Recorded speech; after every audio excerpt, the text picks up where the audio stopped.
Bismillahirrahmanirrahim. Assalamualaikum warahmatullahi wabarakatuh. Innal hamdalillah nahmaduhu wa nasta'inuhu wa nastaghfiruh wa na'udzu billahi min shururi anfusina wa min sayyiati a'malina.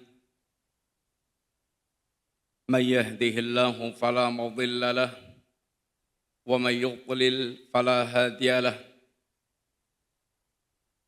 أشهد أن لا إله إلا الله وحده لا شريك له وأشهد أن محمدا عبده ورسوله لا نبي بعده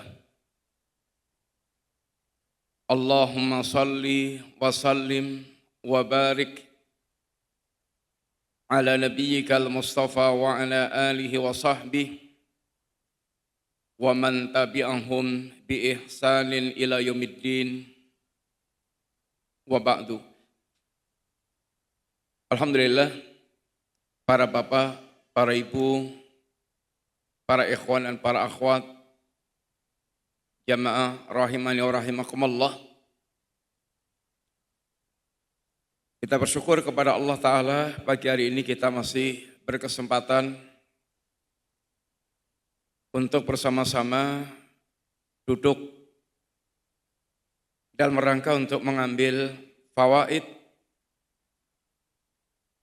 dari warisan Rasulullah SAW, yaitu kitabullah dan sunnah Rasulullah, yang itulah sumber kehidupan iman kita, yang merupakan cahaya kehidupan kita dan yang akan senantiasa membuat kondisi iman kita selalu bisa bugar, segar.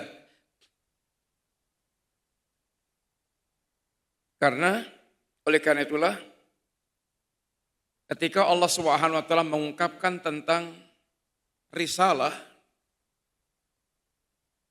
Allah ungkapkan dengan ungkapan-ungkapan yang seperti kita tadi sampaikan, yang sebenarnya merupakan kebutuhan mutlak kita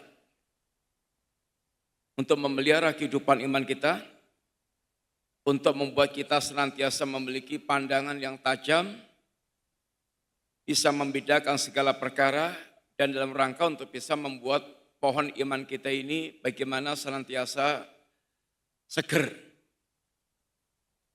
Allah ungkapkan diantaranya dengan istilah ilmu risalah itu dengan ar-ruh. Wa kadzalika auhayna ilaika ruhan min amrina. Demikianlah kami wahyukan kepada engkau ya Muhammad ruh dari kami. Risalah wahyu Allah ungkapkan dengan ruh.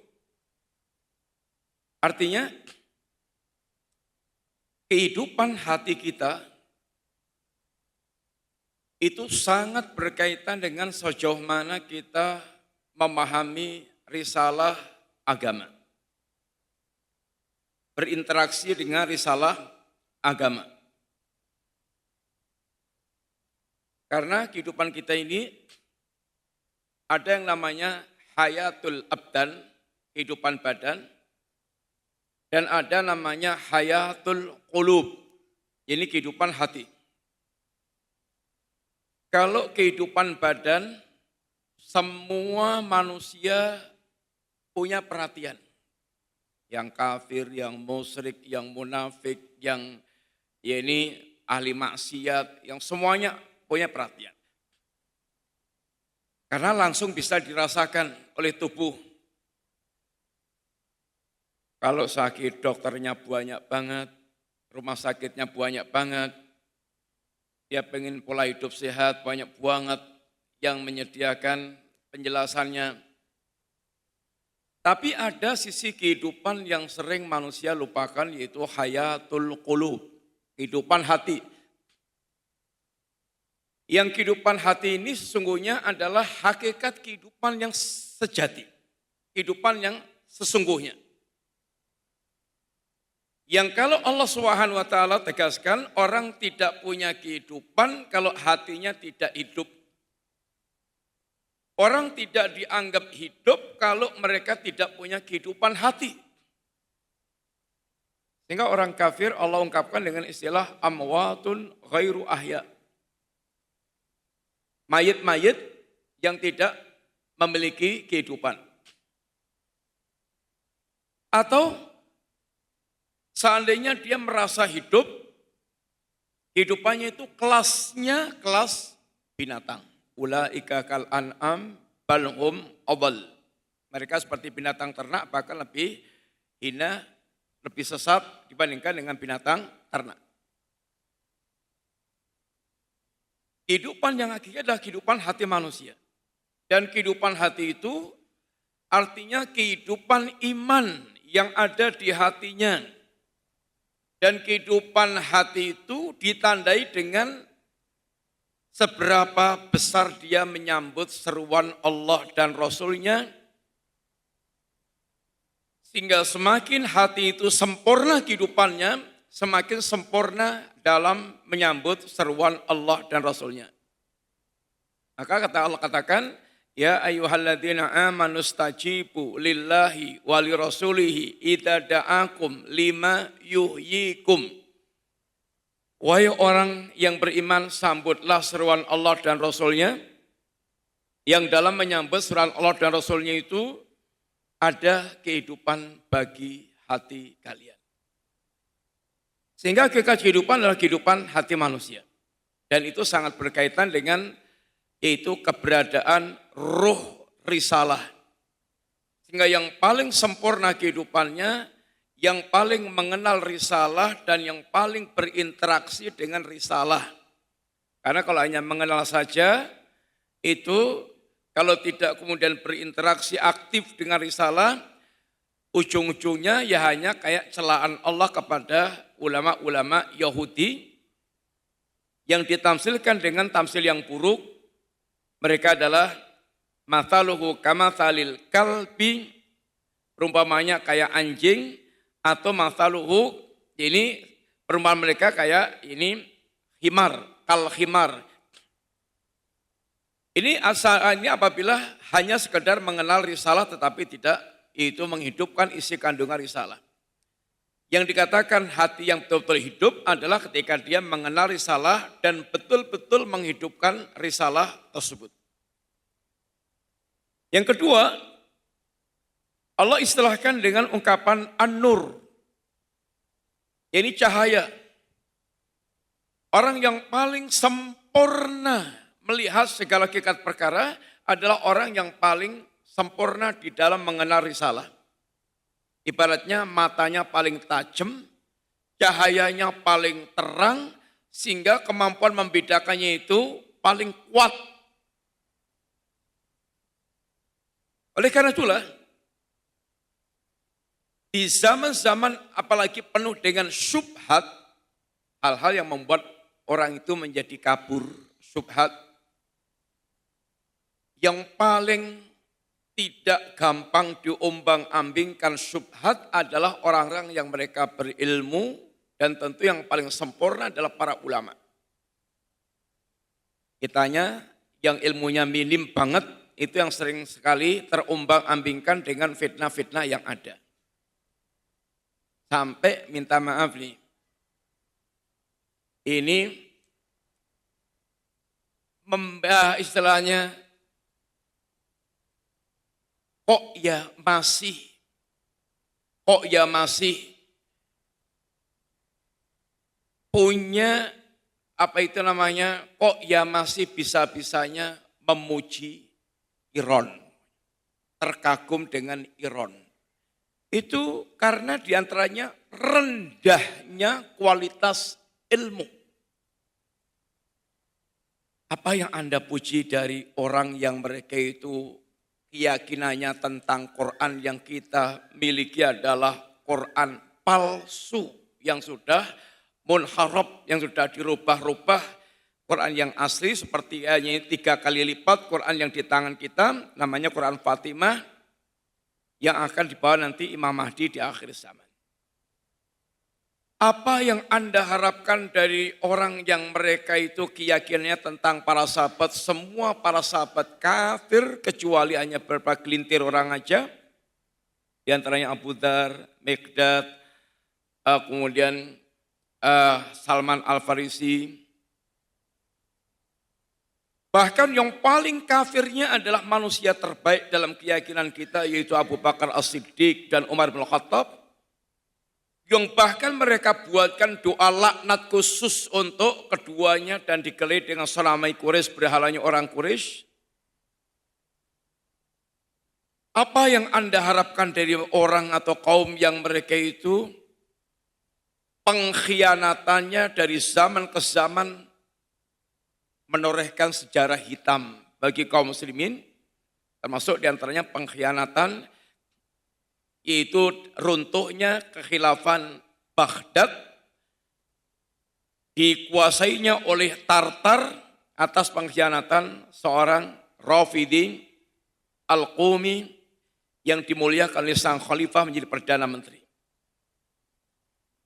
Apa yang Anda ini puji dari mereka yang pernah mencuri Hajar Aswad sehingga Ka'bah pernah kosong di Hajar Aswad selama 20 tahun lebih.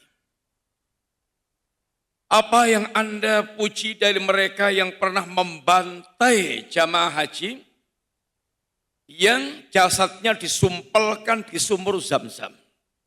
Sehingga sumur Zam-Zam sempat pernah tidak tergunakan sekian lama.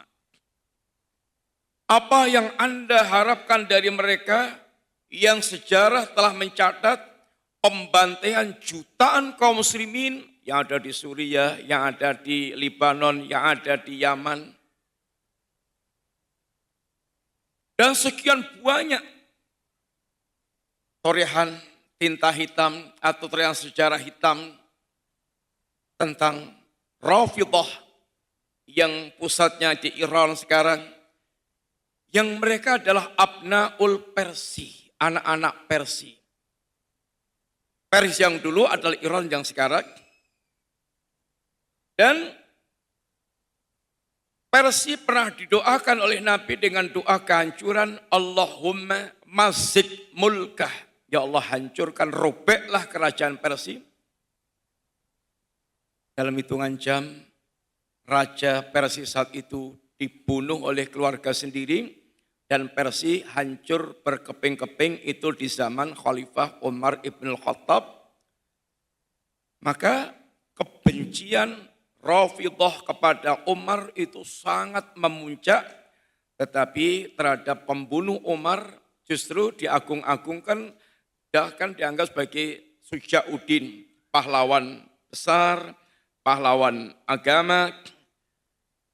Bahkan kuburannya dimegah-megahkan, dijadikan tempat tabaruk, tempat kesyirikan, meminta, yaitu berdoa.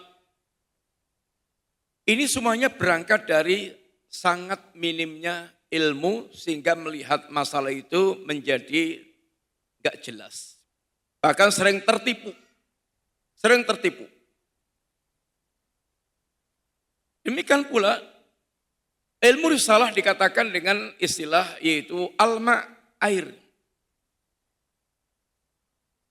Sebagaimana Nabi kita mengatakan, mathalu ma ba'athani Allah biminal ilmi wal huda, kama thali ghaithin asaba ardan. Perumpamaan antara risalah yang aku bawa, ilmu dan petunjuk ini, seperti tempat perumpamaan air hujan yang menimpa tanah. Jadi air hujannya itu kayak risalah, tanahnya adalah tamsil dari hati kita. Hati manusia itu ketika mendapatkan risalah, maka macam-macam kondisi, ini hati kita sebagaimana macam-macamnya kondisi tanah. Ada yang tanah subur, begitu dia mendapatkan air hujan itu, besoknya menampakkan tumbuhan yang hijau, ada nampak kehidupan, dia bisa menyerap air dengan baik dan bahkan menumbuhkan tumbuhan. Tapi ada juga tanah yang tandus, yang belas, nggak bisa ngambil manfaat apapun dari kedatangan air, nyimpan nggak bisa, nampung nggak bisa, apalagi menumbuhkan. Kondisi hati manusia pula ketika menerima risalah ini macam-macam. Ada yang sangat sempurna dalam menerima risalah, yaitu dia menerima risalah, hatinya bisa betul-betul menyerap dengan baik, bahkan bisa mengambil berbagai macam istimbat dari risalah tersebut. Itulah seperti kelasnya para ulama. Dan kemudian ada yang juga hatinya betul-betul tandus. Kal hijarah aw asyaddu qaswah, kayak batu atau bahkan lebih keras daripada batu. Kalau tanah yang subur, disebar benih gitu, langsung yaitu tukul, perdungul, tukul, tumbuh berbagai macam, yaitu bibit-bibit yang disebar itu. Tapi kalau hatinya kayak batu, mau ditaruh bibit unggul kayak apapun, enggak ada satupun benih yang akan tumbuh. Hati manusia kayak gitu. Sehingga tamsil Allah tentang hati kita, tentang ilmu risalah dengan ar-ruh, dengan an-nur, dengan al-ma, menunjukkan yaitu betapa sangat butuhnya kita terhadap risalah yang diajarkan oleh yaitu Nabi-Nya Muhammad SAW kepada manusia. Maka Allah katakan hadirnya Nabi ke tengah-tengah kita merupakan anugerah Allah yang sangat besar. Diingatkan secara khusus, walaqad ba'athna laqad manallahu 'alal mu'minin id ba'atha fihim rasulan min anfusihim yatlu 'alaihim ayatihi wa yuzakkihim wa yu'allimuhumul kitaba wal hikmah. Sungguh benar-benar Allah telah menganugerahkan kepada kaum mukminin. Apa itu? Itu anugerah ketika Allah mengutus seorang Rasul dari kalangan mereka sendiri yang kedatangannya dalam rangka menjadi guru dan teladan. Guru yang mengajarkan ilmu dan teladan yang memberikan contoh bagaimana mewujudkan ilmu yang diajarkan. Dan itu sempurna ada pada pribadi Rasulullah SAW. Membacakan ayat Allah, mengajarkan Al-Quran dan Sunnah untuk mewujudkan jiwa yang zakiyah, jiwa yang bersih. Jiwa yang suci. Sehingga keberadaan beliau betul-betul merupakan sebuah kenikmatan yang sangat besar. Pagi hari ini kita insya Allah sekilas ingin mengambil fawaid dari sebuah hadits Rasulullah Sallallahu Alaihi Wasallam, hadis yang sahih, yang Nabi pernah bersabda dengan ungkapan badiru bil a'mali fitanan ka qita'il lailil mudlim yusbihu rajul mu'minan wa yumsi kafiran wa yumsi mu'minan wa yusbih kafiran yabi'u dinahu bi aradi minat dunya. Kata Nabi, badiru bil a'mal, segeralah kalian beramal. Fitanan, karena akan muncul berbagai macam fitnah-fitnah. Yang fitnah-fitnah ini digambarkan Nabi, kaqita'il lailil mudlim, kayak potongan malam yang gelap gulita. Yang diantara kedahsyatannya digambarkan Nabi, yusbihu rajul mu'minan wa yumsi kafiran. Ada orang yang pagi harinya masih mukmin, hari yang sama sorenya sudah berubah menjadi kafir. Wa yumsi mu'minan wa yusbih kafiran. Ada orang yang mereka sorenya masih mukmin, hari yang sama dia telah berubah paginya menjadi kafir. Apa di antara yang membuat mereka seperti itu? Di antaranya adalah ada orang-orang yang mereka sampai pada tingkatan yabi'u dinahu bi'arati minad dunya, ada yang mereka menjual agama mereka dalam rangka untuk bisa mendapatkan yaitu potongan-potongan dunia. Jamaah sekalian, hadis ini ada pelajaran-pelajaran penting yang mengingatkan kepada kita sekalian. Satu, pelajaran yang berkaitan dengan nasihat Nabi untuk kita segera beramal. Untuk segera beramal. Yang kedua, berita Nabi tentang akan munculnya fitnah. Yang ketiga, gambaran tentang dahsyatnya fitnah yang bermunculan di tengah-tengah kehidupan kita. Yang keempat, di antara fitnah yang dahsyat itu adalah fitnah dunia. Ini sekilas yang terkandung di dalam hadis tersebut. Wasiat yang pertama adalah wasiat Nabi kita yang mulia Sallallahu Alaihi Wasallam. Ada nggak yang bisa membacakan hadisnya tadi? Ada nggak yang nyatet atau bisa menukil hadisnya atau membacakan hadisnya? Mungkin ada yang sudah hafal, mungkin ada yang bisa ngikuti nyatet. Ada? Ada nggak? Ada yang nyatet hadisnya nggak? Ada? Ada yang hafal hadisnya? Ada nggak? Ikhwan? Atau ada yang ketemu hadisnya? Searching di internet mungkin ada hadisnya itu. Ada yang ketemu nggak? Ada? Coba. Terus?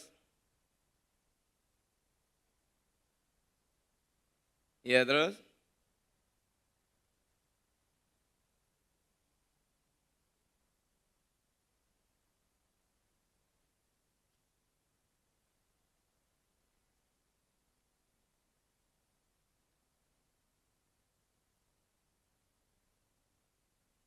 Ya, antum ketemu.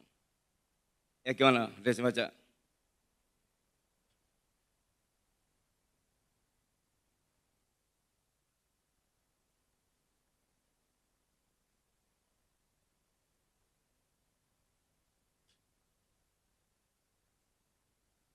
Iya, itu hadisnya itu. Antum bisa cari nanti dan kita mengambil sedikit fawaid dari hadis tersebut. Yang pertama adalah dari kalimat Rasulullah SAW, badiru bil a'mal. Itu badiru bil a'mali sholihat. Bersegera kalian untuk melakukan amal-amal saleh. Amal saleh yang dimaksudkan adalah amal-amal yang diridhai oleh Allah Subhanahu wa taala. Amal-amal yang tidak tercemar dengan berbagai macam kotoran-kotoran amal. Kotoran amal itu diantaranya adalah syirik dan bid'ah. Syirik akan menghancurkan amal, bid'ah juga menjadikan amal dia tidak diterima oleh Allah Ta'ala. Dan itu kotoran semuanya. Kotoran semuanya. Sehingga ketika Ibnul Qayyim menjelaskan tentang hakikat qalbun salim, hati yang selamat, hati yang sehat, hati yang yaitu bersih, adalah hati yang bersih pertama dari syirik, kedua dari bid'ah. Karena keduanya ini adalah bertentangan dengan syahadat kita, la ilaha illallah. Ini adalah yaitu kewajiban kita untuk mentauhidkan Allah Ta'ala. Muhammad Rasulullah, kewajiban kita ittiba terhadap syariatnya Nabi. Sehingga syirik dan bid'ah adalah kotoran yang bisa merusak hati manusia. Dan semua amal yang dia kecampuran syirik atau amal yang merupakan amal bid'ah, semuanya tidak dianggap amal soleh. Amalnya soleh banget. Artinya amalnya sudah sesuai dengan tuntunan syariat Nabi. Tetapi dianya melakukannya dengan riya. Ada syirik yang mencampurinya. Amalnya jadi enggak soleh. Jadi rusak. Karena kotoran riya. Amalnya sudah ikhlas banget. tapi tidak sesuai dengan tuntunan Nabi. Amalnya adalah amal bid'ah, maka juga menjadi enggak soleh. Karena amal ini mardud, tidak diterima oleh Allah Ta'ala. Segeralah kalian beramal soleh. Kenapa? Karena ini adalah bekal yang terbaik kita menghadap Allah Subhanahu wa Ta'ala. Yang ketika kita nanti menghadap Allah Ta'ala, bekal kita yang paling manfaat hanyalah amal soleh yang kita lakukan. Amal soleh itu ya tidak hanya sholat, puasa, nampak dia sedang melakukan ritual ibadah kepada Allah, zikir-zikir. Tapi amal soleh itu apa yang kita lakukan 24 jam. Yang amalan itu adalah cerminan dari amal-amal yang diridhai oleh Allah Subhanahu wa Ta'ala. Baik ada amal yang masuknya dalam al-faraid, amal-amal yang diwajibkan Allah. Ada amal-amal yang an-nawafil, yang sunnah-sunnah. Ada amal-amal yang mubah, tapi dia yaitu jadikan berpahala dengan niat yang benar. Menjadikan 24 jam waktu yang dia miliki adalah untuk mempersembahkan kebaikan kepada Allah. Karena slogan seorang mukmin itu, inna salati wa nusuki wa mahyaya wa mamati. Terakhir gimana? Lillahi rabbil alamin. Salatku, ibadah korbanku, hidupku yang 24 jam. Sampai detik terakhirku, ini kematian yang menimpaku. Maka semua ini kemana diarahkan? Lillahi rabbil alamin. Bagaimana seorang mukmin? Dia berusaha untuk menjadikan waktu-waktu yang dia miliki semuanya adalah dalam rangka mewujudkan ubudiyah, pengambaan kepada Allah, mewujudkan amal-amal yang diridhai oleh Allah Subhanahu wa Ta'ala. Itulah amal soleh. Dan inilah satu-satunya bekal yang nanti akan bermanfaat di hadapan Allah saat semua bekal yang dikumpulkan manusia dari perkara dunia dan seisinya itu sudah tidak berguna lagi, yang berguna tinggal amal soleh yang pernah dia lakukan. Yang Allah ingatkan pada kita sekalian, jangan sampai kita nyeselnya sudah terlambat karena tidak punya persiapan amal soleh. Sehingga ketika kedatangan kematian, satu-satunya yang dia ungkapkan kepada Allah adalah, ya Rabb, mbok ya kami dikembalikan lagi ke dunia untuk kami bisa beramal soleh yang dulu tidak aku lakukan. Hatta idza jaa ahadahumul maut qala rabbirji'un la'alli a'malu salihan fima taraktu kalla innaha kalimatun huwa qailuha wa min waraihim barzakhun ila yaumi yub'atsun. Kata Allah, hingga apabila kematian telah mendatangi salah seorang di antara kalian, maka ucapan orang itu apabila kematian telah mendatangi di antara salah seorang di antara manusia, maka dia berucap apa? Ya Rabb, kembalikan aku ke dunia. Aku ingin beramal saleh yang aku dulu tidak lakukan. Tapi kata Allah, kalla, enggak mungkin. Enggak ada lagi pengembalian hidup ke dunia, mengulang yang kedua, enggak ada. Toh itu kata Allah, innama kalimatun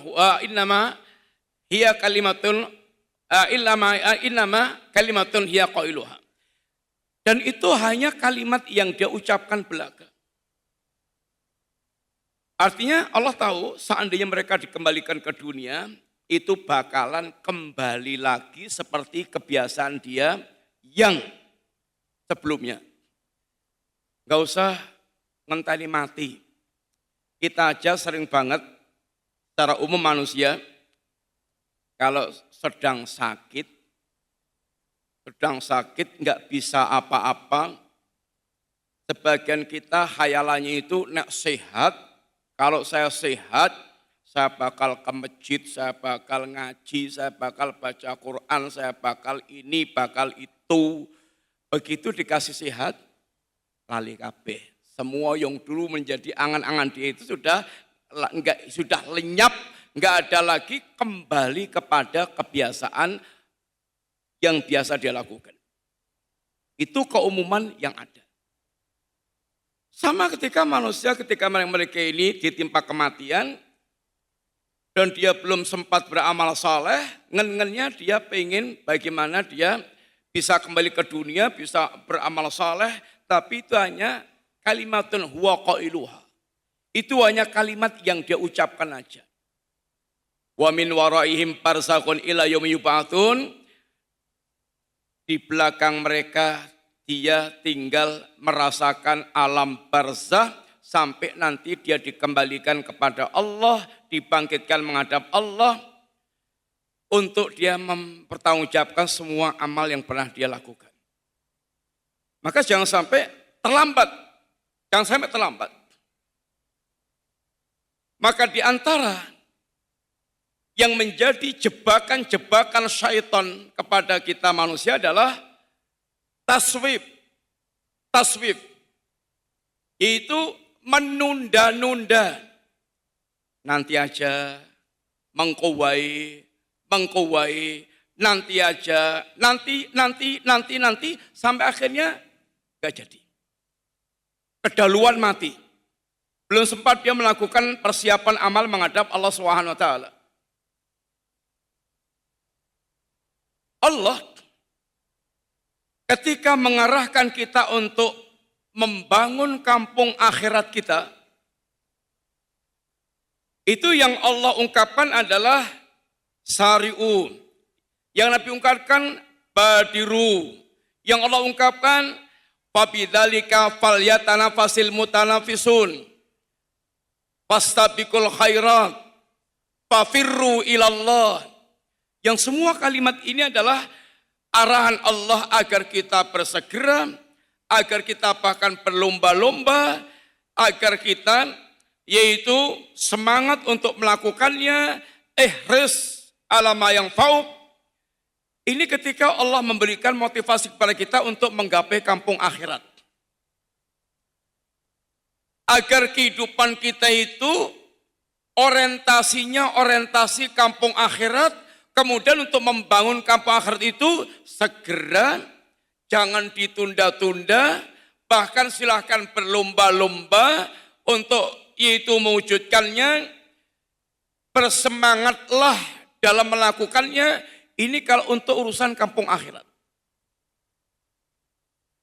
Karena memang kampung akhirat segala-galanya bagi seorang mukmin, yang Allah mengarahkan kita, kehidupan hakiki kita adalah kampung akhirat. Wa inna daral akhirah layal hayawan law kanu ya'lamun. Sesungguhnya kampung akhirat itulah kampung yang sebenarnya seandainya mereka mengetahui. Bapak sekalian, maka Nabi nasihatkan badiru, bersegeralah kalian. Pertanyaannya sekarang adalah, kenapa sih kok kita dinasihatkan Nabi untuk bersegera, beramal soleh? Kenapa? Yang pertama, di antaranya, karena memang hanya amal soleh ini yang akan menjadi bekal utama kita untuk menghadap Allah di saat harta kita sebanyak apapun, di saat anak kita sehebat apapun, di saat berapapun banyaknya kenikmatan hidup yang kita miliki, ini nanti akan menjadi hal yang tidak bermanfaat lagi, ada saatnya enggak bermanfaat lagi, yang manfaat tinggal amal yang pernah kita lakukan. Ya amal dengan harta, amal dengan ilmu, amal dengan keluarga kita, amal dengan tenaga kita, yang wujudnya amal soleh.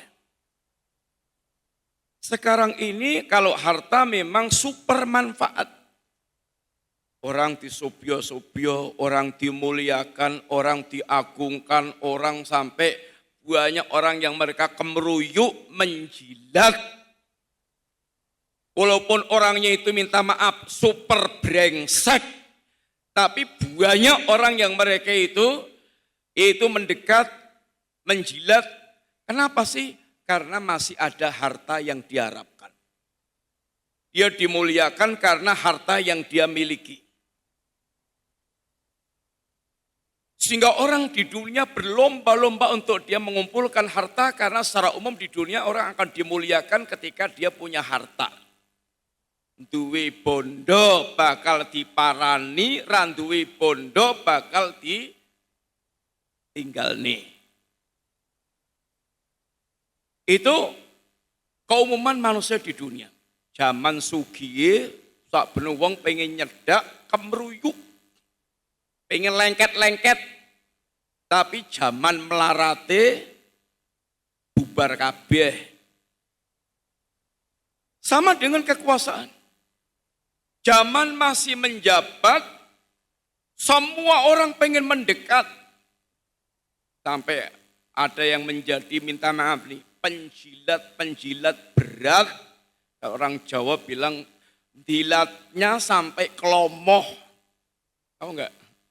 Dilatnya itu sampai kelomoh. Randuwe isin, rai gedek. Hanya untuk dia mendapatkan apa yang ada pada orang. Kalau sudah jungkel, sudah enggak punya lagi jabatan, enggak punya lagi kekuasaan, ya sudah jadi sampah buangan. Terus sekalian, di dunia ini yang namanya harta, jabatan memang Masya Allah super manfaat banget. Sehingga rata-rata orang ya kejar-kejaran untuk mengumpulkan harta dan jabatan. Tapi Allah ingatkan, kalau sampai nanti hal ini membuat Anda lupa, alhaakumut takatsur, membuat Anda lupa Allah, lupa akhirat, lupa mati, lupa kewajiban agamanya, Anda hanya tinggal nanti nyesel berkepanjangan yang Allah ungkapkan dengan ungkapan ma aghna anni maliyah halaka anni sultaniyah. Aduhai hartaku yang banyak tidak berguna lagi, aduhai kekuasaanku telah hancur binasa. Ma aghna anhum ma kanu yumattaun. Hari itu semua kenikmatan yang pernah dia rasakan di dunia tidak lagi memberikan manfaat apapun. Yang manfaat tinggal bekal amal yang pernah dia kumpulkan untuk menghadap Allah Ta'ala. Maka Al-Imam Al-Hasan Al-Basri pernah memberikan nasihat, idza ra'aita rajul yunafisuka fid dunya. Kalau Anda melihat ada orang mengungguli Anda dalam perkara dunia, koncoku saiki wis duwe mobil, wis saiki jabatane wis dhuwur, wis saiki dodolane Masya Allah luaris, wis saiki dadi konglomerat. Pokoknya sudah dibuat terkejut. Dunia ini ndedel banget. Dunia itu Masya Allah meluber. Apa kata beliau? Fal tunafishu fil akhirah. Hendaklah Anda ungguli dia dengan urusan akhirat. Kalau Anda lihat teman Anda mengungguli Anda dalam urusan dunia, maka unggulilah dia dalam urusan akhiratnya. Anda unggul dalam melaksanakan sholat jamaah, Anda unggul dalam melaksanakan puasa, Anda unggul dalam melaksanakan sedekah, Anda unggul dalam mencari ilmu, Anda unggul dalam mendekat kepada Allah, Anda unggul dalam segala perkara akhirat. Anda berusaha untuk menjadi juara satu, karena mental yang diinginkan Allah adalah mental sang juara, tanafus dalam urusan akhirat. Kenapa kita diperintahkan segera beramal? Di antaranya karena amal ini satu-satunya bekal yang manfaat di hadapan Allah Ta'ala saat nanti semua yang kita kejar dari perkara dunia itu menjadi melangkrak. Tidak lagi memberikan manfaat untuk kita kecuali dunia yang pernah kita gunakan untuk beramal soleh. Kita ini ketika menjadi budak-budaknya dunia, tenaga kita, waktu kita, pikiran kita diperes habis hanya untuk mengumpulkan dunia. Statusnya betul-betul sudah menjadi budak dunia. Kalau untuk urusan dunia, mau kapan saja, jam berapa saja, model apa aja, pengorbanan apapun siap. Itu kalau untuk urusan dunia. Sehingga betul-betul menjadi budaknya dunia. Tapi kalau untuk urusan akhirat, serba celepretan. Tahu nggak celepretan? Serba celepretan. Apa celepretan? Ya sisa tenaga, sisa waktu, itu pun nek mood, sisa turno nek pas mood. Sehingga untuk urusan akhirat yang pasti akan datang menyambut kita, itu hanya tinggal sisa-sisa waktu, sisa tenaga, sisa kemauan. Tapi kalau untuk urusan dunia, super fokus. Super fokus. Yang kata Ali bin Abi Thalib, irtahalatid dunya mudbiratan wartahalatil akhirah muqbilatan wa kullu minhuma banun fakunu min abna'il akhirah wala takunu min abna'id dunya. Kata sahabat Ali, dunia itu berjalan meninggalkan kita. Maksudnya, Anda kejar dunia, mbok ya sampai ngos-ngosannya kayak apa, Anda nanti waktunya nyemplung kubur, habis riwayatnya tentang dunia, dunia terus berjalan sampai waktu yang ditentukan oleh Allah, goodbye. Dunianya jalan terus, kemudian kitanya nyemplung ke dalam kubur. Dunia sifatnya juga semakin kita kejar, semakin melayunya kenceng, semakin larinya tambah kenceng, sehingga membuat kita yang ngejarnya itu semakin ngos-ngosan. Nanti pedot jantungnya, mandek nafasnya, dia jungkal ke kuburan, ya dunia terus jalan terus sampai waktu yang Allah tentukan. Tinggal dianya hari-hari tinggal pertanggungjawaban di hadapan Allah Ta'ala. Dan dunia itu, turno sifat dunia itu yang kita kejar-kejar ini, disifatkan oleh Allah dengan ungkapan mata'un qalil dan mata'ul ghurur. Kenikmatan yang sedikit dan kenikmatan yang menipu.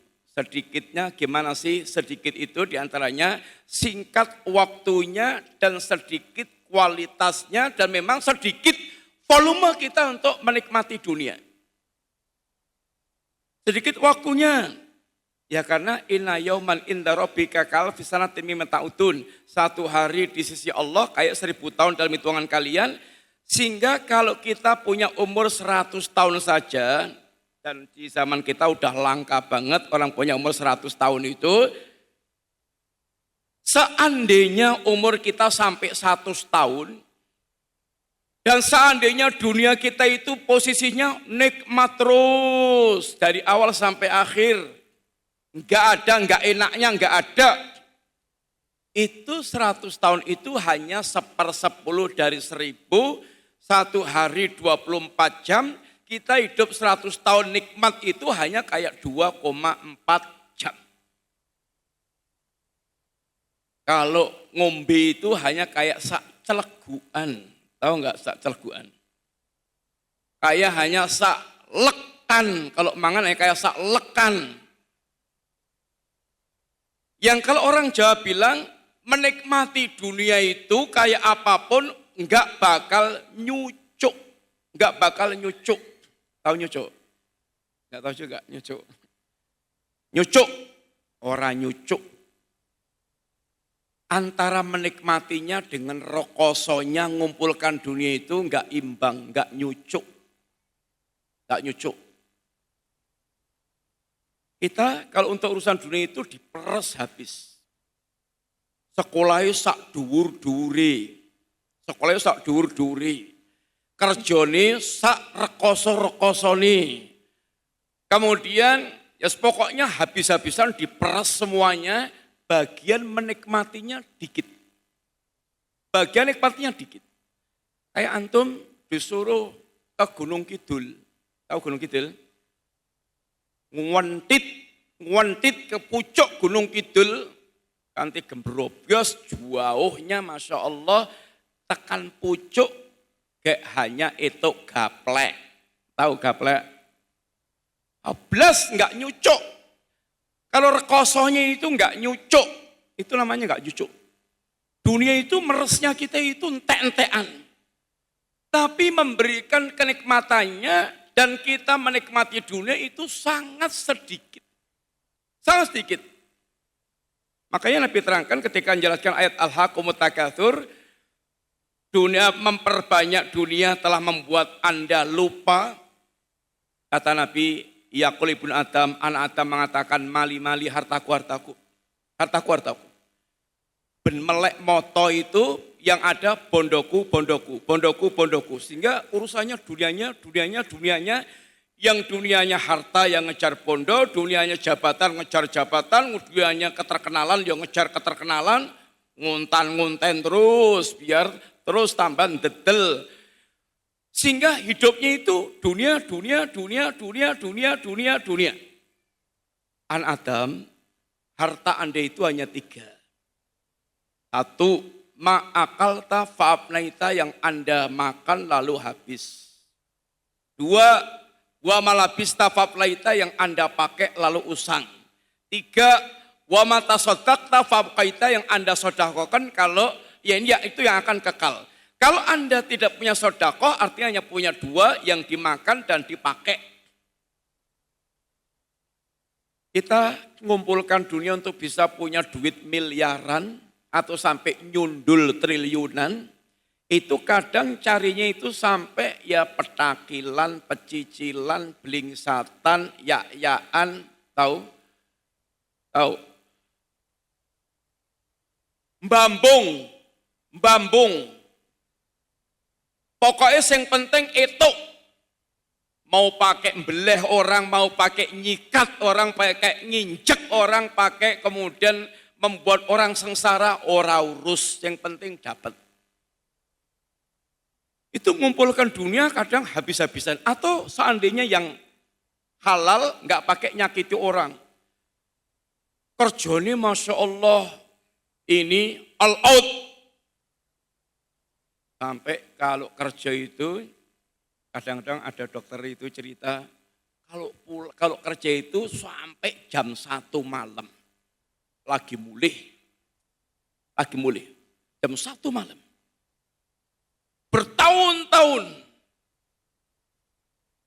Sekarang kalau udah duitnya banyak. Menikmati dunia itu apa sih? Ya satu tadi makan. Makan itu semua yang masuk perut itu namanya makanan. Mau to'am.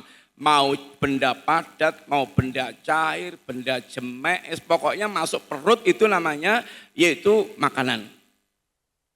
Sekarang antum duitnya miliaran, ratusan miliar, kalau perlu sampai nyundul triliun. Sekarang menikmati makan. Soal belinya, antum bisa aja sak Bogor itu ditelepon semuanya, dikumpulkan, dijuejer panganannya yang paling enak-enak, bisa sak alun-alun, bisa sak lapangan. Wong sing penting duit-duit bayar. Terus sekarang menikmati makan gimana? Menikmatinya gimana? Memasukkan ke perut. Perut kita ini mau muat berapa piring? Menikmatinya itu. Berapa piring? Ya sepiring, 2 piring, 3 piring, dipeksa sampai 5 piring, dedel sampai nyundul telak sini. Ya siap-siap diangkut ambulan ke rumah sakit. Makan itu turun enaknya sedikit, pas luwe itu enak-enaknya gitu. Kalau udah warak bedeteng itu ingkung aja iso jadi rasa telek, enggak enak belas. Sekalian menikmati itu dikit. Tapi ngumpulkan untuk bisa kita nikmati itu sampai kadang kita diperes habis. Sampai harus sholat aja rakober, raselok. Nggak sempat untuk sholat jamaah, nggak sempat untuk dia baca Quran, nggak sempat untuk berzikir, sebab doyak-oyak terus. Sampai kemudian kalau dia yaitu masih mikir akhirat, sepanjang hidupnya nganti tua itu nggak sempat iktikaf. Kenapa? Karena waktu 10 hari terakhir itu laris-larisnya dodolan. Laris-larisnya dodolan, iman-iman ditinggal. Padahal itu waktunya iktikaf sehingga sampai tua itu nggak pernah dia yaitu menyempatkan iktikaf. Karena ngoyak terus bondo. Dan nggak ada habisnya. Makanya menikmatinya satu sedikit. Yang Anda makan sedikit. Yang Anda pakai, menikmati itu pakai. Antum ingin pakai rumah. Bisa membangun rumah magrong-magrong tingkat 5. Tingkat kamari 10. Berarti berapa? 10 ping 5, 50. Menikmati rumah itu apa sih? Tidur. Tidur itu walaupun kamarnya 100, tidurnya berapa kasur? Sak kasur. Walaupun antum mobilnya itu sport 20 juejer kayak dealer. Waktu naik mobil berapa mobil? 1. Dan nggak mungkin 24 jam. Hanya sana sini sana sini. 4 jam ben marah menikmati mobil, mati yang mobil nanti malah. Dikit banget. Tapi untuk ngumpulkan sampai kita punya miliaran itu meresnya habis-habisan. Apalagi kalau kemudian antum kumpulkan, kadang-kadang juga bakhil juga, menikmati iman-iman, tahu-tahu mati. Kemana hartanya? Melangkrak, ditinggal di dunia, dia masuk kubur dan gak punya bekal apa-apa. Nabi ingatkan, segeralah beramal. Yang pertama, kenapa? Karena diantaranya amal itulah yang paling manfaat saat kita menghadap Allah, saat semua yang kita cari tentang dunia itu nggak ada lagi manfaatnya. Yang kedua, di antara sekian banyak kita diperintahkan untuk beramal itu, yaitu amal ini akan menjadi benteng, di antaranya benteng yang sangat yaitu melindungi dari bahaya-bahaya fitnah yang kita ambil di antaranya. Dan terus sekian banyak faedah kita segera beramal itu, amal ini akan menjadi benteng yang paling kokoh untuk membenteng kita dari fitnah-fitnah yang ada. Terkadang seorang ketika sudah muncul fitnah-fitnah itu, dia kadang-kadang nggak sempat lagi bisa mewujudkan amal seperti ketika belum bermunculan fitnah. Karena fitnah itu terkadang kalau datang, yang jelas fitnah itu kalau datang itu sasarannya itu untuk menghancurkan agama seseorang. Untuk menghancurkan agama seorang. Sehingga ketika fitnah datang terkadang dia kemudian terpalingkan berat dari agama. Dia terpalingkan dari amal ibadah, terpalingkan dari majelis ilmu, terpalingkan dari kesibukan melakukan ketaatan atau susahnya untuk melakukan ketaatan. Amal-amal yang kita lakukan sewaktu kita masih longgar itu akan menjadi benteng yang bisa membenteng kita dari dampak-dampak buruk fitnah yang ada. Satu saat boleh jadi akan ada fitnah yang menghalangi Anda tidak lagi bisa mencari ilmu. Apalagi cari ilmu, lagi ketok ke masjid aja bisa didor umpamanya. Tembak mati. Ya boleh jadi ada satu saat akan jadi seperti itu. Negara-negara yang berkobar fitnah, Anda bisa lihat bahkan sekedar untuk bisa sholat jamaah ke masjid nggak memungkinkan. Kelihatan sholat aja bisa dipateni, dibunuh. Apalagi kemudian cari ilmu dari para ulama, bisa menjadi bahaya besar. Sehingga sekedar untuk bisa sempat sholat jamaah nggak bisa lagi, untuk duduk di majelismu nggak bisa lagi, untuk dia bisa nyaman berzikir nggak bisa lagi, karena bergejolaknya fitnah yang muncul. Maka sebelum Anda mendapatkan suasana kayak gitu, segeralah Anda beramal. Atau ada zaman yang dia masih tenang dengan suasana yang ada, nyaman-nyaman. Enggak banyak fitnah yang menggelisahkan hati. Sehingga untuk melakukan ibadah itu masih sangat kuat. Dorongannya sangat kuat dan nyaman. Ada satu saat datang fitnah, syahwat atau syubhat yang membuat dia kemudian hatinya dibuat serba gelisah. Sehingga untuk beramal itu rasanya berat banget. Beda antara orang yang mereka hidupnya itu di kampung, tenang, nggak ada fitnah macam-macam, sehingga itu untuk ibadah bisa nyaman. Dengan orang di kota, fitnah syahwatnya banyak banget, fitnah syubhatnya banyak banget, itu terkadang untuk menikmati agama sudah jadi kesulitan banget.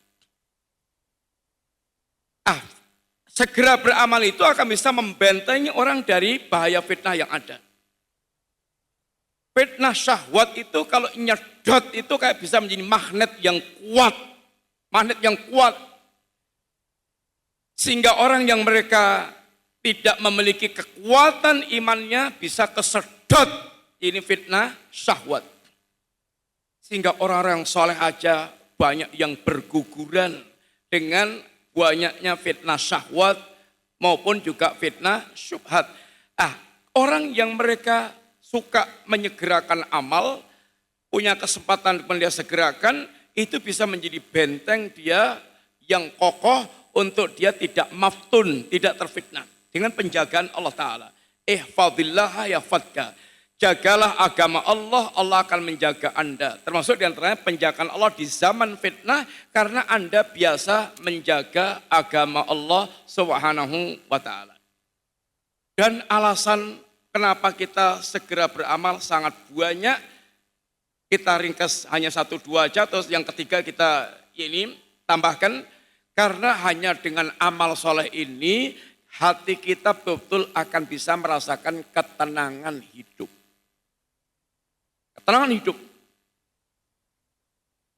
Orang di dunia ini yang paling dia cari itu, insya Allah sama, yaitu hidup yang bahagia. Hidup yang bahagia itu, wujudnya apa sih bahagia itu? Insirahu sadri watmi'nanul qalbi. Hatinya, dadanya lapang, hatinya tenang. Itu hidup orang yang bahagia. Hatinya tenang, dadanya lapang. Itu dipastikan orang seperti ini bahagia. Ada orang yang mereka salah mengejar kebahagiaan, salah jalan. Dia sangka bahagia itu untuk mewujudkan kebahagiaan itu dengan cara menjadi orang kaya raya. Sehingga dia ngejar hartanya itu betul-betul kewenceng dengan harapan jadi wong sugih, dia nanti akan betul hidupnya betul-betul bahagia. Banyak enggak atau ada enggak orang yang mereka bondone banyak, sugihnya pol-polan, tapi hidupnya itu carut marut semerawut berantakan. Ada enggak? Ya banyak banget. Ternyata banyaknya harta menjadi deretan kesekian, bahwa orang tidak dibuat bahagia hanya dengan banyaknya harta. Memang harta dibutuhkan, tapi sekedar banyaknya harta tidak membuat hati orang bisa menjadi tenang. Ada lagi yang mereka membayangkan bahagia itu dengan menjadi orang terkenal. Sehingga dia rintis karirnya untuk terkenal itu, kalau zaman kita ibaratnya itu, zaman edian, kalau enggak ngedian ora keduman. Orang untuk terkenal di zaman kita kadang-kadang ngedan. Tahu ngedan enggak? Jadi wong ngedan, melakukan amal-amal edan-edanan. Karena hanya pengen terkenal. Orang zaman kita dulu, orang saleh zaman dulu, mereka punya potensi terkenal, tapi malah seringnya itu delik. Seringnya itu dia bersembunyi. Nggak pengen terkenal. Nggak pengen terkenal. Contoh umpamanya, kalau ulama ada namanya yaitu Ayub As-Sikhtiyani. Beliau orang yang terkenal tentang keulamaannya, tentang kesolehannya. Di antara perilaku yang dicatat oleh seseorang, beliau kalau melewati jalan itu, enggak lewat jalan ini terus, lewatnya jalan yang nanti umpamanya berangkat sini, pulangnya ke sini. Diingatkan, ini Syekh, jalan sini jauh, lewat yang sini, enggak. Saya kalau lewat sini, nanti orang ngasih salam kepada saya itu spesial. Pelakuannya khusus, saya enggak mau. Maka dia cari jalan lain yang tidak diperlakukan kayak gitu. Artinya dia punya potensi terkenal, tersanjung, terspesialkan, tapi dia cari yang tidak kayak gitu. Kita semuanya tahu kisahnya Uwais Al-Qarani. Semuanya kita tahu, insya Allah sudah pernah dengar gimana ceritanya. Dia seorang yang orangnya belum ada, tapi Nabi sudah menyebut nanti ada orang namanya Uwais Al-Qarani, dia pernah punya penyakit sopak, disembuhkan Allah, tinggal satu keping, satu bulatan kecil, karena Uwais pengen supaya bisa mengenang masa-masa dia punya penyakit, sehingga bisa selalu mensyukuri nikmat Allah Ta'ala, dan dia sangat terkenal dengan baktinya kepada orang tuanya. Lalu Nabi pesan kepada sahabat Umar, kalau nanti kamu ketemu Uwais Al-Qarani, mintalah dia agar dia berdoa kepada Allah, agar memintakan ampun untuk Anda. Di zaman Khalifah Umar, setiap ada rombongan dari Yaman, itu selalu dicari-cari oleh Umar. Ada enggak di antara kalian yang namanya Uwais Al-Qarani?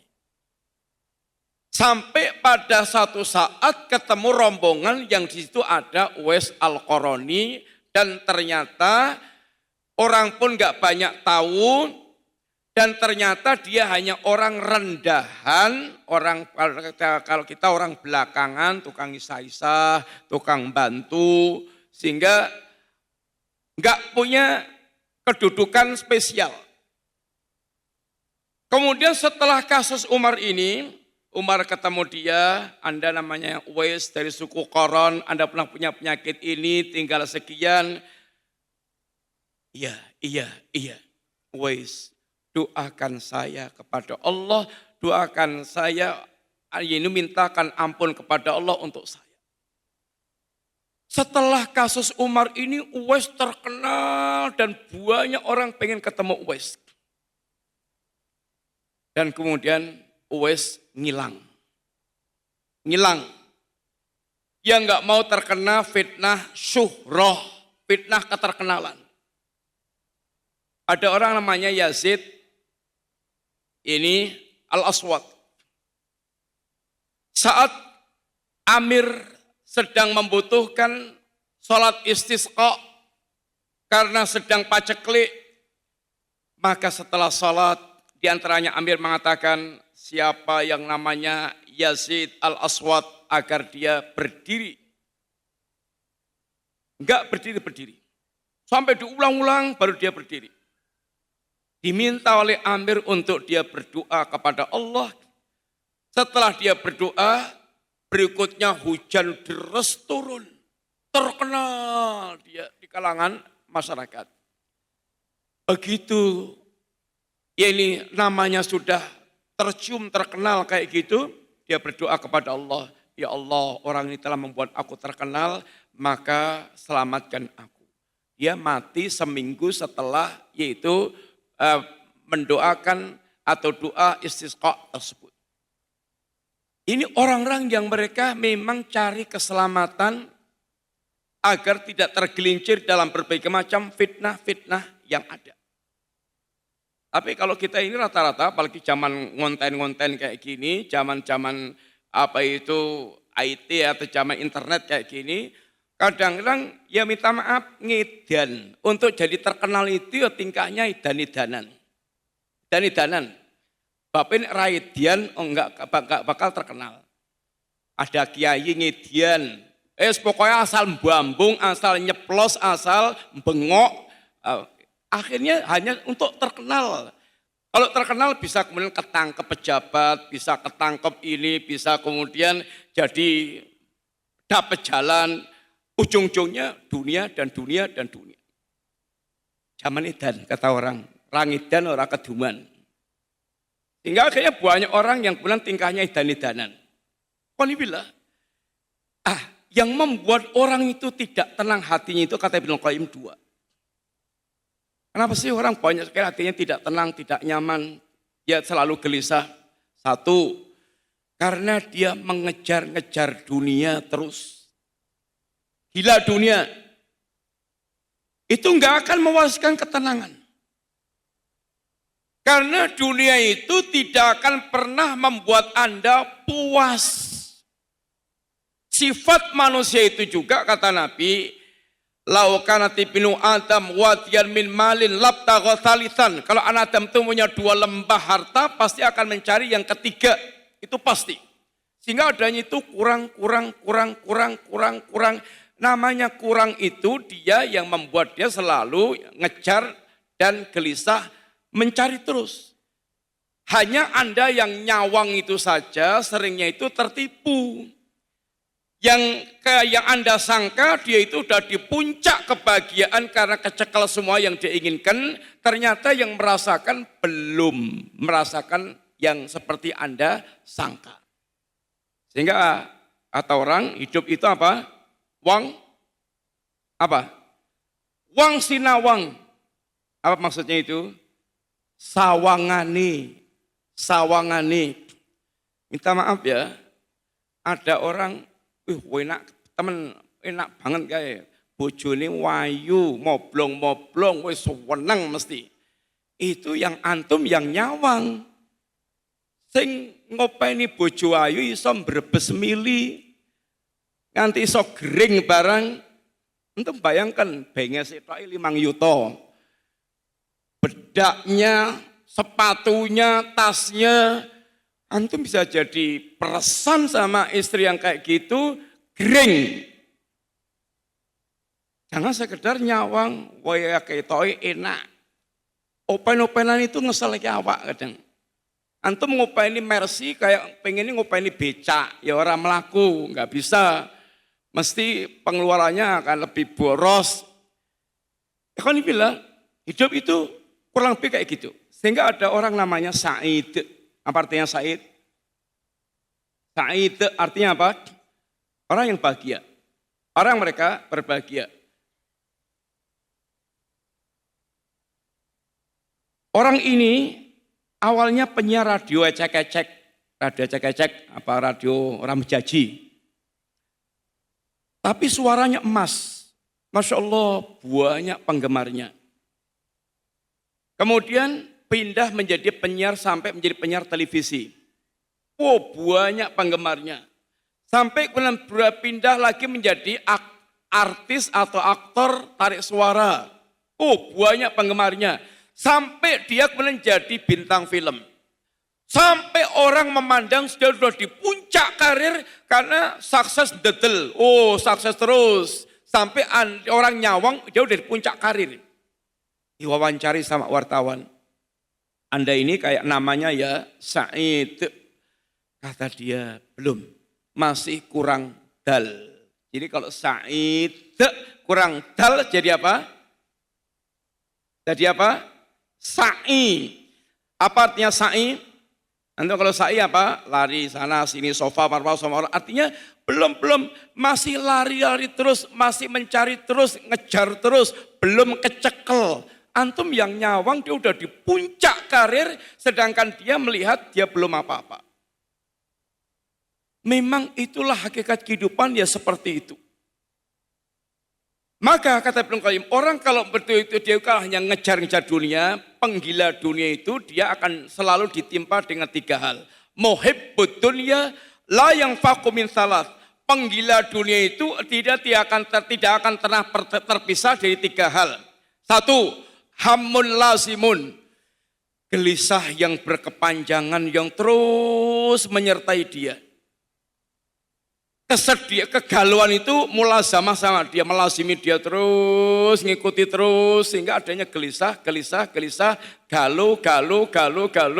Gak ada orang dengan dunia itu kemudian ayam, tentrem, gak ada. Yang ada dibuat galau terus. Merintis usaha, galau. Usahanya udah kelihatan jadi, galau. Nanti bisa eksis enggak? Udah eksis, galau lagi, merintis yang kedua. Terus gitu sampai ya enggak ada habis-habisnya. Yang kedua, takbun daimun, capek yang tidak pernah ya ini selesai. Terus saja capek. Bagaimana enggak capek? Pesaing dunia itu banyak banget. Dan tingkahnya rata-rata pesaing dunia itu ngeselke. Bukan ngeselke awak, sering ngeselke hati, ngeselke pikiran.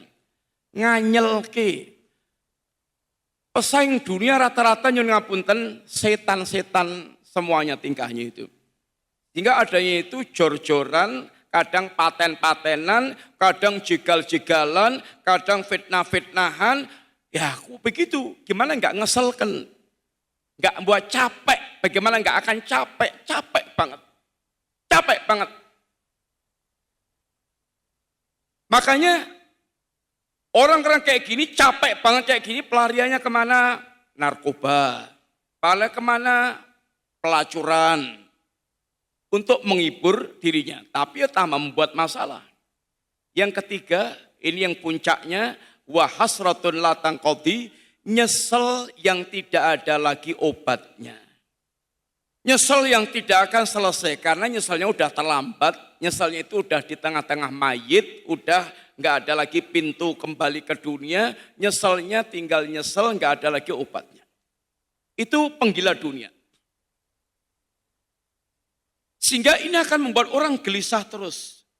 Satu. Yang kedua, yang membuat orang gelisah hatinya itu karena jauhnya mereka dari Allah. Semakin jauh dari Allah Ta'ala. Orang kalau semakin jauh dari Allah itu akan membuat hatinya semakin gelisah dan sempit. Hidupnya terasa sempit. Karena hidup ini penuh masalah. Dan kalau dia punya masalah, nggak punya cantolan, itu akan bisa membuat hidup dia ambiar. Betul-betul dia bisa meledos, bisa meledak. Orang yang mereka semakin jadi Allah itu nggak akan semakin tenang. Maka nggak ada ahli maksiat tenang itu nggak ada. Walaupun penggila maksiat, penguber maksiat ini, pemburu maksiat ini, dia selalu sukses memburu maksiat. Apa maksudnya sukses memburu maksiat? Pengen apa wae keturutan. Pengen mendem keturutan.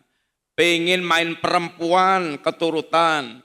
Pengen apalagi maksiat, semuanya jenis maksiat keturutan semuanya. Tapi enggak ada ceritanya ahli maksiat itu ayam tentrem, enggak ada. Enggak ada. Ahli maksiat itu akan hatinya dibuat sempit dan gelisah. Enggak ada ahli maksiat yang tenang, nyaman, enggak ada. Karena hatinya itu suasananya kayak sampah. Masbalah kata Ibnu Qayyim, kayak sampah. Isinya kotoran-kotoran tok. Sehingga adanya bau tok, bau tengik, bau enggak enak. Hati yang maksiat itu ruwet, keruh, enggak bening. Sehingga tidak akan pernah dia merasakan kebahagiaan hakiki orang yang mereka itu tenggelam dalam berbagai macam kemaksiatan. Hati itu diciptakan oleh Allah untuk mencintai Allah, untuk mengagungkan Allah, itu yang membuat dia tenang, hidupnya itu tenang. Maka kalau para ulama, orang yang saleh, yang mereka merasakan lezatnya ibadah, mereka bagaimana cerita tentang apa yang mereka namai dengan istilah jannatud dunya, surganya kehidupan dunia. Dalam kamus mereka, apa yang diantara ungkapan mereka? Masakinu ahli dunia. Yang dikatakan orang yang betul-betul miskin dari kalangan ahli dunia itu bukan yang nggak punya perabot, yang bukan yang nggak punya duit, bukan yang nggak punya, yaitu tentang dunianya. Tapi yang betul-betul dikatakan miskin dari kalangan ahli dunia itu siapa? Kharaju minad dunya walam yaduku atyaba ma fiha. Orang yang sampai matinya dia tidak pernah merasakan sesuatu yang paling lezat. Padahal hidup itu pemburu kelezatan. Pemburu kelezatan itu seandainya dia bisa dengar ada makanan kuliner yang super lezat, bakal dicari sampai ketemu walaupun menempuh jarak puluhan ratusan kilo sekalipun bahkan. Untuk bisa merasakan kelezatan itu enggak ada masalah, harus terbang ke Hong Kong, terbang ke luar negeri, terbang kemana. Yang penting dia bisa merasakan kelezatan. Kata dia, yang dikatakan miskin ini, yang dikatakan orang betul miskin itu orang yang mereka sampai matinya itu enggak pernah merasakan sesuatu yang paling lezat. Ketika ditanya apa sih yang menjadi katakan yang dimaksudkan orang kelezatan yang dirasakan paling lezat itu apa? Kata dia, mahabbatullah, ini ma'rifatullah wa mahabbatullah wa mahabbatullah wal uns bi liqa'illah. Hati yang merasakan betul-betul kelezatan itu hati yang mengenal Allah, hati yang mencintai Allah, hati yang bisa merasa nyaman bersanding dengan Allah Ta'ala. Dia merasakan surganya dunia. Ini yang juga kalimat yang Islam betul-betul pernah mengungkapkan dengan ungkapan Ahlus Sunnah itu, ini a'lamun nas bil haqqi wa arhamun nas lil khalqi. Ahlus Sunnah itu orang yang paling tahu tentang kebenaran dan paling sayang kepada manusia. Bagaimana tidak paling tahu tentang kebenaran? Ahlus Sunnah itu orang yang paling terikat dengan ajaran agamanya. Dan paling semangat untuk bisa memahami nas-nas agamanya karena punya semangat untuk ittiba. Bagaimana firaqud dhalah mereka akan punya semangat memahami agama.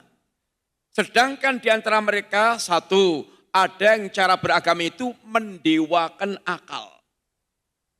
Akal itu di atas segala-galanya. Sehingga ketemu nas, kayaknya bertentangan dengan akal, nasnya disingkirkan atau ditahrib atau dibuang atau disimpangkan.